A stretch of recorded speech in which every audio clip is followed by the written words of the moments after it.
أرضي وبلادي قلبي وفؤادي من هالمجد من هالمجد من هالمجد مجد عاشت عربي. Y en esta ocasión es para el magíster en historia Marcelo Gersani Oviedo. Para nosotros un gusto, muy buenas tardes y es un gusto tenerlo en frente a frente. ¿Qué tal? ¿Cómo están? Buenas tardes. ¿Cómo está todo por ahí? Pero muy bien, muy bien. Disfrutando mucho. este día primaveral, uno más de tantos. Hermoso día. Bueno, estamos con este festejo, 199 años, y nos gustaría un poco que retroceder en la historia y cómo fueron esos meses previos a lo que finalmente sucedió ese 25 de agosto. De agosto. Sí. El 25 de agosto de 1821. Exactamente.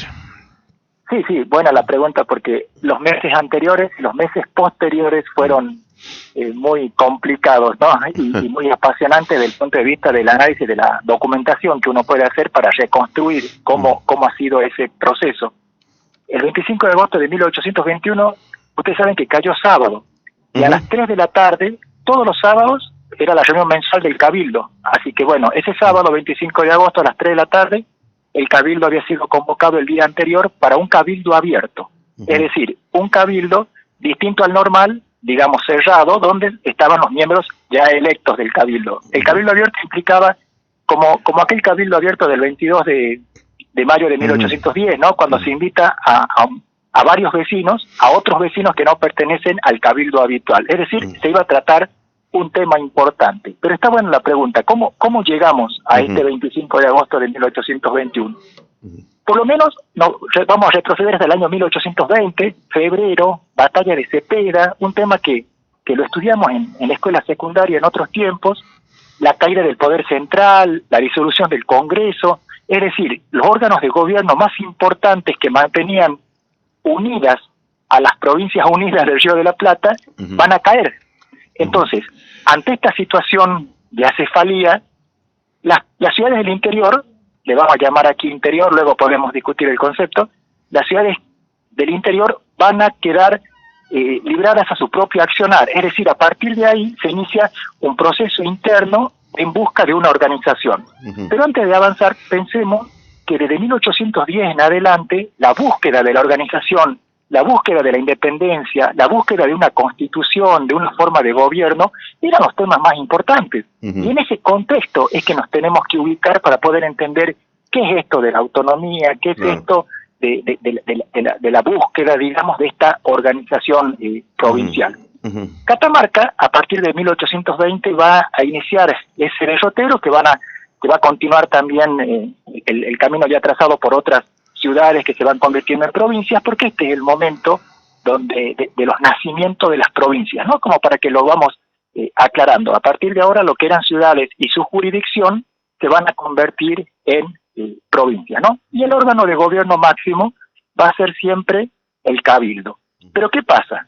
Catamarca, luego de la caída, como dijimos, del poder central, va a recibir invitaciones a congresos. Imaginemos, hagamos el esfuerzo intelectual de imaginar un desorden, ¿no? Tenemos en una mesa libros, como en este caso tengo yo, mezclados, ¿no? Entonces hay que darle un orden, una organización para que eso pueda tener sentido. ¿Cuál era la forma de organizar en ese momento? Los pactos, por ejemplo, recordemos los pactos preexistentes que proclama el preámbulo de la Constitución y todos los pactos preexistentes y los congresos. Esa era la forma que se buscaba, las herramientas, mejor dicho, para organizar esto que estaba desorganizado. Y Catamarca va a recibir invitaciones a distintos congresos y allí es cuando empieza la lucha por el poder, las pujas entre caudillos. Aquí sobresalen las figuras, recordemos a Juan Bautista Bustos en Córdoba, a Bernabé Araoz en Tucumán, a Martín Miguel de Güemes en Salta. Es decir, este territorio, le pongamos entre comillas, desorganizado, había que organizarlo. Entonces, Catamarca queda inmersa en esta situación y rápidamente Bernabé Araoz va a invitar a Catamarca y a Santiago del Estero para conformar lo que se va a llamar la República del Tucumán. Y este dato es importante que lo anotemos y no lo olvidemos. ¿Por qué? Porque de la República del Tucumán es que Catamarca se va a independizar y va a declarar su autonomía el 25 de agosto de 1821. Es decir, que el transcurso del año 1820 hasta agosto del 21 será una dependencia absoluta de Catamarca con respecto a Tucumán. Los santiagueños, que también habían sido convocados por Bernabé Araoz a ese congreso, resolvieron rápidamente rechazar la invitación. Dicen los documentos que para los santiagueños fue el día más horrible cuando recibieron la noticia de que iban a depender de los tucumanos, ¿no? Por esas viejas rencillas que existen entre ellos, y Catamarca va a mandar diputados a esa República del Tucumán y va a quedar vinculada. Pero al mismo tiempo van a ir surgiendo figuras en el escenario político y vamos a ir viendo la documentación que ellos dejan, por ejemplo, José Pío Cisneros, Eusebio Gregorio Russo, Nicolás Avellaneda y Tula, José Manuel Figueroa Cáceres. Van a ser nombres que por ahí algunos los conocemos, otros no tanto, pero que han sido gravitantes en su accionar en este proceso de búsqueda. Si me disculpa, Marcelo, con quien estamos hablando, con el magíster Marcelo,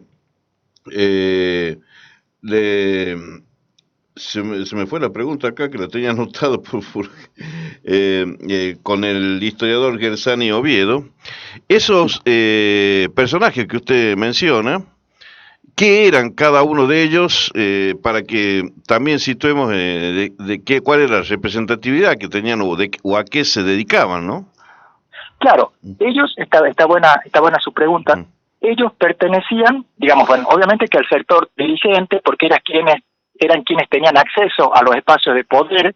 De los que he mencionado, eran comerciantes, estaban vinculados a la cosa política, pero sobre todo pertenecían a bandos políticos y familiares, que es un tema que lo estoy estudiando hace unos cuantos años, tratando de comprender que a partir de 1810, y antes también, pero arranquemos en el 10 para no irnos más atrás, la política catamarqueña, la política lugareña, se fue manifestando a través de las luchas y las pujas entre bandos, entre sectores políticos familiares que manejaban la cosa pública y que luchaban, ¿no?, por ocupar esos espacios de poder. Estos personajes que menciono pertenecían a las familias con mayor poder político, social, económico del momento, y tenían acceso al cabildo, ¿no? Que ese es un dato importante. ¿Por qué?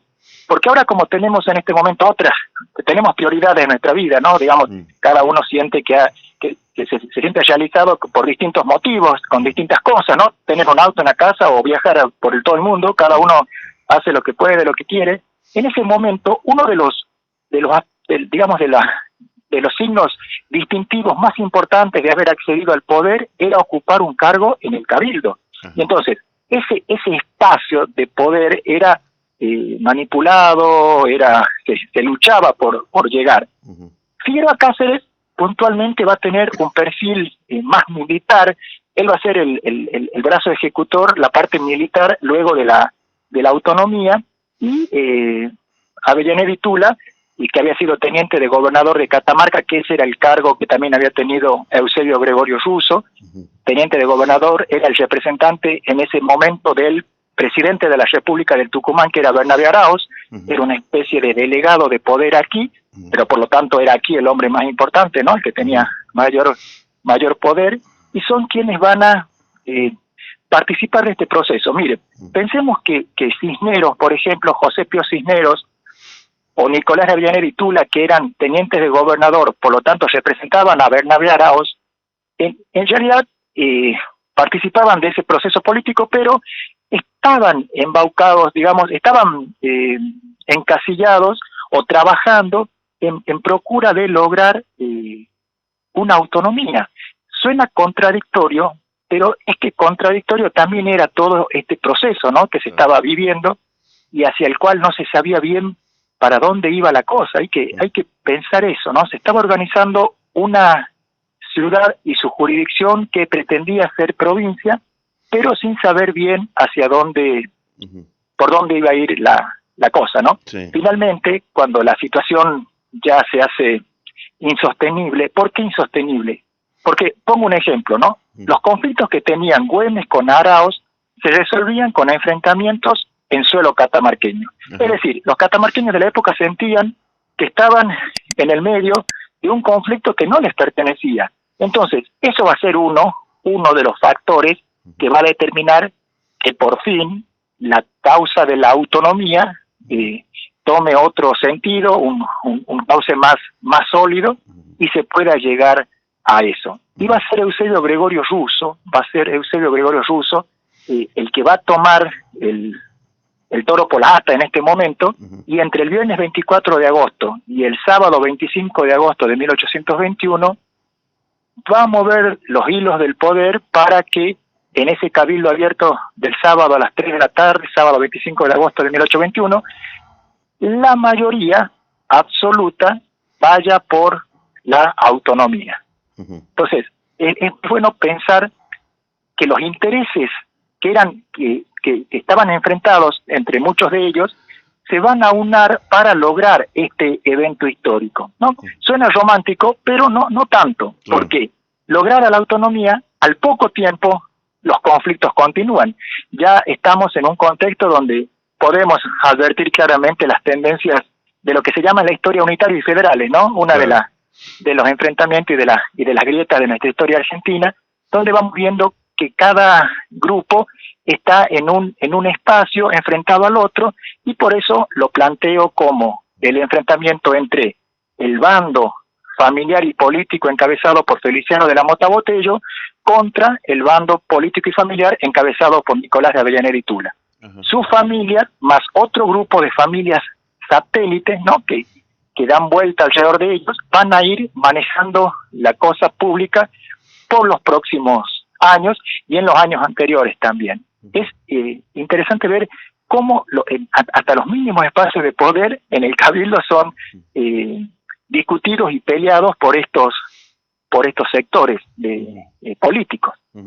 ¿En qué condiciones estaba en ese entonces, bueno, Catamarca, con relación a Tucumán, a Santiago? Me refiero en la fase económica o en desarrollo, en habitantes. ¿Cómo era la conformación social y económica en esa época? Y en ese momento, bueno, la cuestión de habría que hacer un paréntesis para hablar de la cuestión de las minas del Potosí, los caminos que conducen por donde pasaba la cuestión económica. Catamarca siempre ha estado, siempre no, en este momento cuando los ejes comerciales cambian, Catamarca queda fuera de las rutas por donde circulaba el poder económico, digamos. Eran pocos los que tenían acceso. Por ejemplo, sabemos que hacia el siglo XVIII, Gaspar de Guzmán Pacheco, uno de los vecinos más importantes de Catamarca, había llevado 5.000 mulas al Perú, las vendía, ¿no?, que era uno de los elementos de riqueza y de poder. Para este momento, Catamarca estaba también devastada por las guerras, y eso es un dato, bueno, que ha sido estudiado y hay información al respecto. Gerardo Pérez Fuentes, mi profesor de historia de Catamarca, tiene un trabajo al respecto donde podemos ver cómo esto que lo planteaba recién, Catamarca como escenario de los enfrentamientos bélicos, y también como con las contribuciones que Catamarca realiza al ejército de Belgrano, de San Martín, en distintos momentos, eso también acarreó una situación económica grave, ¿no? Claro. Y por eso el malestar y la necesidad también de sentir que la autonomía, bueno, un dato, en el acta de declaración de la autonomía de Catamarca, que está en el archivo histórico, que pertenece al Cabildo de Catamarca, nunca se menciona la palabra autonomía. Eso es un dato que hay que tener en cuenta. Se habla de independencia porque el concepto de autonomía es una construcción posterior de la historiografía argentina para referirnos a este tiempo, ¿no? Pero en ese momento el hecho de declarar esa autonomía nos ponía en igualdad de condiciones con las otras ciudades que a su vez ya eran provincias. Pero con respecto a la pregunta, hay un dato que es fundamental a la hora de entender este proceso, porque uno puede plantear, bueno, pero para ser autónomo, Catamarca no es autónoma hoy porque depende económicamente, porque somos pobres, porque no producimos, porque vivimos de subsidios.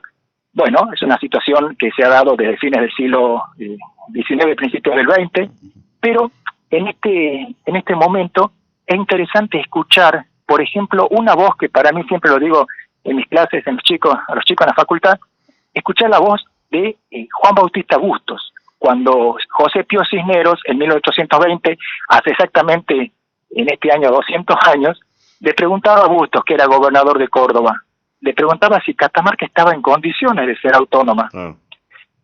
¿Y qué le contesta Bustos?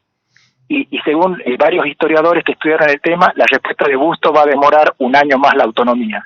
Bustos le dice, mire Cisneros era teniente del gobernador de Catamarca, le dice, mire Cisneros, para que una ciudad sea autónoma, no usa ese término, no usa independiente, pero para que nos entendamos, para que una ciudad sea autónoma, debe autoabastecerse económicamente en todos los aspectos, para cubrir el poder ejecutivo, legislativo, judicial, el militar, el eclesiástico, es decir, ser ampliamente, no depender de ninguna otra jurisdicción en ningún aspecto. Claro. Miren qué interesante, porque a pesar de esa respuesta, que va a demorar, si bien va a demorar la autonomía unos meses, pero luego la autonomía se va a dar igualmente, es interesante ver cómo tenemos allí en la documentación la muestra cabal de un pensamiento claro, ¿no? Obviamente que si Bustos había dicho eso, su palabra tiene hoy plena vigencia, pero tenemos que también pensar en el contexto, que es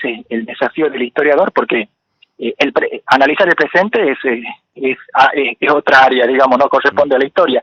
El pasado y el pasado histórico, ese pasado histórico que nos pertenece, aunque no lo conozcamos, aunque no nos interese, pero como ocurre con nuestra familia, por ejemplo. Algunos dicen, no me interesa nada de mi familia, pero te corresponde, pero te pertenece, claro. Es tuyo. Ese pasado histórico es lo que nos une.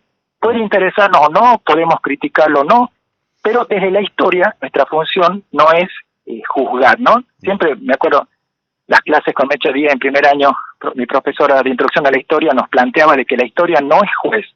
La historia no busca decir qué está bien y qué está mal, para eso están otras ciencias y otras áreas y otros investigadores, pero sí buscar comprender, ¿no? Y usted sabe que se me va la vida, ¿no?, en el hecho de pensar en lo complejo que es la comprensión de los comportamientos humanos en cada contexto. Claro. Uno puede decir hoy, sentado en un cómodo sillón viendo Netflix, che, pero ¿por qué le quedaron la autonomía de Catamarca si éramos pobres? ¿Viste? Pero si uno analiza, bueno, pero me fui un poquito, pero ¿qué le contesta Bustos? Y le dice a Cisneros que Catamarca no podía hacerlo porque dependíamos económicamente, porque no nos autoabastecíamos. Y le dice, y no me traiga usted como ejemplo lo que han hecho los riojanos, los santiagueños y los sanjuaninos, que no saben el lío que se han metido con su autonomía, ¿no? A mí se me pone la piel de gallina porque pienso en la claridad de Juan Bautista Bustos, porque estos tipos que pensaban el regionalismo federal como una macro región, ¿no? Por eso, cuando yo doy en mis clases hablo de la República del Tucumán, no porque haya fracasado tiene que ser algo que lo tengamos que olvidar, porque era un intento de, sí, obviamente que si estamos en contra de los tucumanos, vamos a decir, che, ¿por qué Tucumán va a llevar la delantera? Pero pensando en esta cuestión de lo regional, ¿no? Tucumán, Catamarca unido a Tucumán y a Santiago del Estero, como una zona que luego le podemos poner un nombre para ver cómo puede ser, pero ¿sabes qué? Belgrano, por ejemplo, Belgrano manifiesta en alguna correspondencia que a él le preocupaba mucho las autonomías en ciudades, en provincias pequeñas, ¿no? Porque eso es lo interesante y a veces que es difícil de explicar y también es difícil de comprender. ¿Qué pensaba San Martín? ¿Qué pensaba Bolívar? ¿Cómo veía la cosa Felipe Varela? La cuestión regional, ¿no? Sí. No decir, bueno, yo vivo en Valle Viejo y vivo en Santa Rosa y vivo en Catamarca y soy distinto al cordobés porque el porteño, ¿no? Sino esta cuestión del sentimiento general. Bueno, me fui un poco del tema porque eso me suele pasar, pero es bueno pensar, es bueno pensarnos sin límites, ¿no? Sin los límites que hoy tenemos. Mire, recordemos que el acta de declaración de la independencia, 9 de julio de 1816, habla de la independencia de las Provincias Unidas de Sudamérica. Eso no es un dato menor. No está hablando de Argentina con los límites que rápidamente nos hacemos hoy en nuestra cabeza, ¿no? Es interesante pensar ¿De qué hablamos cuando hablamos de qué hablamos cuando hablamos de Catamarca en este tiempo? ¿De qué hablamos cuando hablamos de lo que luego va a ser la República Argentina? Toda la sangre derramada en pos de lograr lo que hoy tenemos, ¿no? A mí me parece que es un buen momento que se inicia el camino al bicentenario de la autonomía, de pensar en todo lo que nos costó, ¿no? Y hacernos cargo también de ese pasado histórico que, por más lejano que parezca, o que yo sienta que no me importa, nos pertenece. Yo creo que eso tiene que ser uno de los desafíos en este próximo bicentenario. Uh-huh. Casualmente en ese andar, o los hombres que en realidad, o definitivamente que fue Avellaneda y Tura quien ejerció cuando se declara la autonomía, ¿cuál es el pensamiento, si efectivamente Avellaneda también pensaba de esa manera, diciendo, bueno, la autonomía la logramos, pero siempre pensando en que con Tucumán y Santiago podemos ser un poco más importantes, o necesariamente pensó, no, bueno, a partir de acá crecemos nosotros? Es una buena pregunta, una pregunta para un examen final, complicado. No tenemos mucha documentación para responder a eso, pero sí están las obras de estos hombres que mencionamos. ¿Sabe cuánto duró la primera gestión de gobierno en la historia de Catamarca luego de la autonomía? El primer gobernador de Catamarca, Nicolás de Avellaneda y Tula, duró exactamente 6 meses. Claro. Tuvo que fugarse a La Rioja y entregar el poder porque sentía que lo mataban. Así empieza la historia de la Catamarca autónoma, ¿no?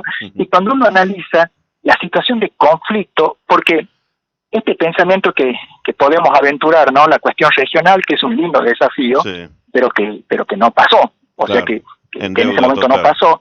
Pero, miren, yo le podría responder esto. A su pregunta de la cuestión regional, yo lo pienso como una cuestión intestina, como una cuestión cerrada. Los catamarqueños de la época continuaron la Catamarca autónoma contándose las costillas entre ellos, ¿no? Y así fue que José Manuel de Figueroa Cáceres, que fue en el Cabildo Abierto del 25 de agosto de 1821, elegido como comandante militar, como el hombre fuerte de la parte militar de Catamarca, y Avellaneda de la parte política, digamos, para hacerlo simple, ellos dos van a tener graves conflictos. ¿Pero por qué era la diferencia de pertenencia a los bandos? Es decir, como dice Manuel Soria, para lograr la autonomía se reunieron todos. Los unitarios, los federales, se reunieron todos. Logrado el hecho, continuaron luego con sus diferencias, ¿no? Entonces, los años que siguen, o los meses que siguen, los días que siguen al 25 de agosto de 1821, dan cuenta claramente de que los intereses de los catamarqueños, no lo digo en un tono crítico sentado en mi sillón, ¿no? Lo tiro aquí en esta conversación para poder pensar y reflexionar. Uno puede ver que la cuestión era la pelea chiquita en la interna catamarqueña, ¿no? Esto lo digo porque a raíz de la pregunta y estoy recordando mi lectura, ¿no? Entonces me parece interesante ver que en primera instancia es la lucha por el poder en el espacio chiquito. Nos unimos para lograr la autonomía, pero luego las diferencias continúan en la lucha por el poder.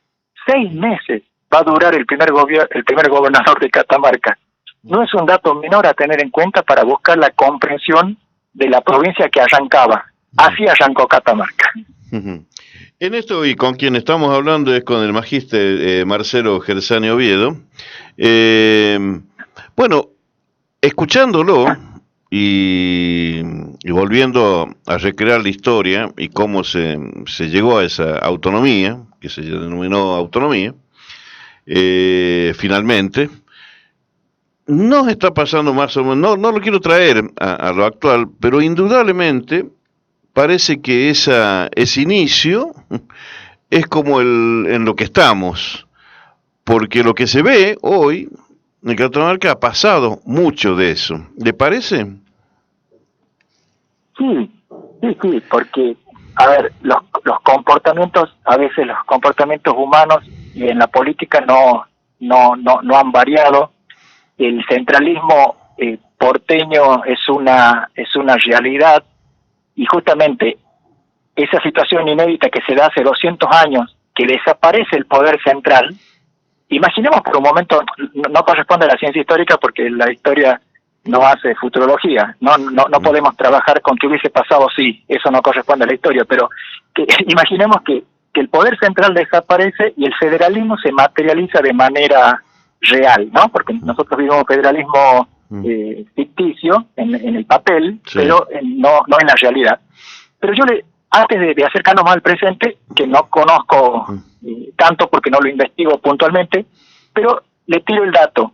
20 años después de la autonomía le cortan la cabeza al gobernador José Cuba en la Plaza 25 de Mayo. Le cortan la cabeza en el Cabildo y la cuelgan en la Plaza 25 de Mayo. Es decir, 20 años después de todo este trabajo por la autonomía, sucede eso. Tiene que ver obviamente no tan obviamente, tiene que ver con el poder central, porque Rosas estaba al mando de ese poder central, al frente del poder central, y Cuba había tenido la osadía, entre comillas, junto con otros líderes políticos del interior, llegó en Buenos Aires, para levantarse en contra del poder. Y las cabezas rodaron cabezas brillantes como la de Marco Avellaneda, que era hijo de Nicolás de Avellaneda y Tura, el primer gobernador de Catamarca. Marco había sido gobernador en Tucumán y aparte un tipo brillante, a los 21 años se había doctorado en Buenos Aires, era una cabeza, literalmente era una cabeza brillante. Y su cabeza también rodó por el suelo. Entonces, todo eso fue parte de ese proceso complejo que significa la construcción de Catamarca como provincia y de las otras provincias también, ¿no? Que han tenido sus trayectos históricos complejos. Le hago la última pregunta, porque la verdad que estaría hablando todo el programa y creo que aún así nos quedaríamos cortos, porque es un gusto realmente como poder charlar con usted. Finalmente, estamos próximos, casualmente del año que viene, cumplir los 200 años, el bicentenario. ¿Qué le pasa por la cabeza? ¿Qué podríamos hacer los catamarqueños para dar una muestra de lo que seguramente pensaron, y durante toda la historia, de una provincia obviamente más desarrollada, una provincia en que la clase dirigente pueda tener objetivos comunes más allá de las disidencias y de los grises o de los matices, y que finalmente estamos lejos de serlo, teniendo en cuenta y comparándolas a otras provincias casi parecidos en todo sentido? Y sin embargo nosotros siempre hemos sido estamos ahí, una de las provincias más, no sé si atrasadas, pero indudablemente a la par de otras, creo que sí.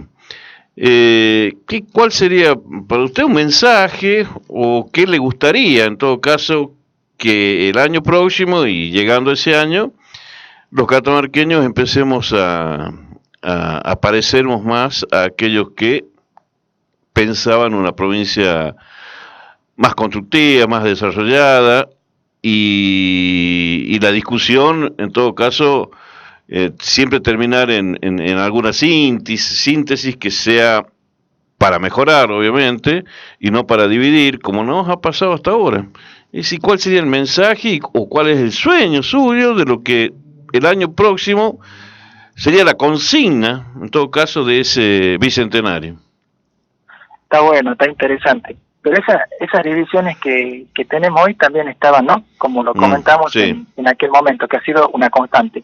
Un desafío interesante para el año que viene y que ya empezamos a trabajar en algunas comisiones que se están organizando es pensarnos en términos históricos, ¿no? O sea, que 200 años no sea solamente un cartel o un acto o un recital, que sea eso también, pero el momento ideal para sentarnos es más o menos cuando uno cumple años, ¿no? Por más que uno a veces diga, no, yo no hago un balance, pero uno dice, miércoles pasó un año y otro año más y tal cosa, y no hice esto o hice más de lo que pensaba.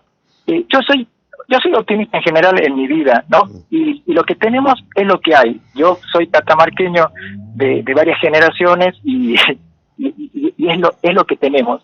lo que me interesaría, lo que me gustaría, es que la historia, esto que hemos conversado hoy, sea como el fundamento, el puntapié para pensar y repensar este inicio que también fue complicado. Para Catamarca, desde la fundación de la ciudad, las cosas nunca fueron fáciles, y eso es bueno tenerlo en cuenta, porque cuando uno analiza, porque a veces uno tiende a pensar para atrás y decir, che, los de hoy no sirven para nada porque mira qué tipo aquel. Pero cuando uno mira la correspondencia, cuando uno mira la documentación, ustedes piensen que Esquiú, que a Fray Mamerto Esquiú, cuando presenta un proyecto para reformar la Constitución, ahora tiro el tema que estamos en tiempo de reforma de la Constitución, y hacen un vacío en la Convención Constituyente, no tratan el proyecto, no le dicen nada. Ustedes piensan que era un proyecto de puño y letra de Fray Mamerto Esquiú, una de las cabezas más lúcidas, no solamente reconocido en Catamarca, o quizás no tan reconocido en Catamarca, pero sí reconocido afuera, ¿no? A partir de su sermón de la Constitución.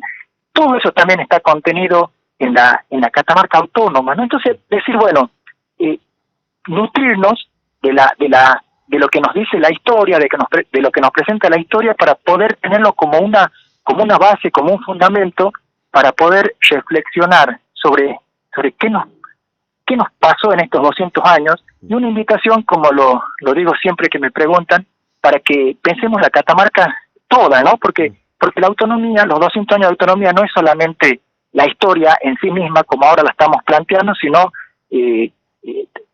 abarca todos los aspectos, ¿no? De la Catamarca autónoma, todo, deporte, salud, religión, industrias, ¿no? Entonces, miren, cuando fue el centenario de la autonomía en 1921, el gobierno de Catamarca, que en ese momento estaba a cargo de Ramón Clero Ahumada, encarga a dos prestigiosos historiadores, a Manuel Soria y Antonio Larruy, para que redacten un álbum que era un libro homenaje de los primeros 100 años de autonomía, que es hoy una fuente fundamental para nuestras investigaciones, y ahí escriben personalidades relevantes.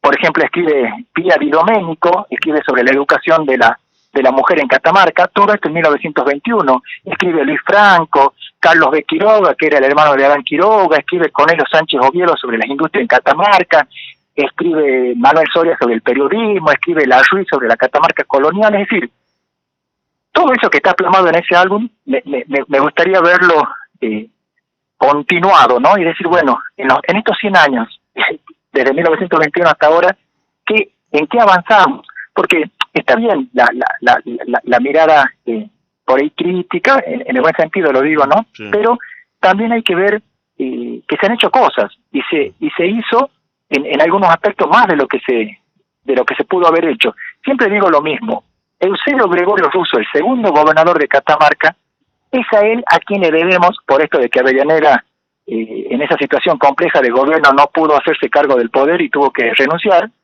Eusebio Gregorio Russo, uno de los grandes gobernadores que tuvo Catamarca, a él le debemos el primer reglamento constitucional, que va a tener vigencia hasta 1855, desde 1823 hasta 1855, a Russo le debemos la primera legislatura. Mire el dato que estamos tratando, ¿no? Estaba dándole forma a la provincia de Catamarca. Es decir, que hay que ver también que en ese complejo contexto que le tocó vivir a Russo, también, porque Avellaneda se fue un día y Russo se enteró que él era el gobernador, y aparte Russo no quería saber nada. Bueno, eso lo hablamos otro día, pero Russo no quería saber nada de ser gobernador.